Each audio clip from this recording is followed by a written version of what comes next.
дар ноҳияи восеъ ҷамъомади тантанавӣ бахшида ба ҷашни 30-солагии истиқлолияти давлатии ҷумҳурии Тоҷикистон аз намоиши ҳунарҳои мардумӣ оғоз гардид.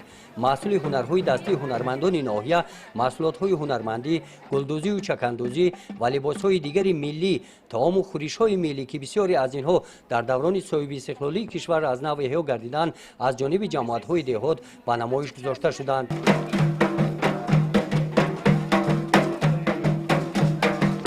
дар қисмати расмии чорабинӣ бахшида ба ҷашни 30-солагии истиқлолияти давлатии ҷумҳурии Тоҷикистон бо иштироки намояндаи ҳукумати Тоҷикистон, вазири молияи Тоҷикистон ва ҳузури фаъолони ноҳия, собиқадорони меҳнат, намояндагони касбу кори гуногун, раиси ноҳияи восеъ аз дастовардҳои ноҳия маъруза кард.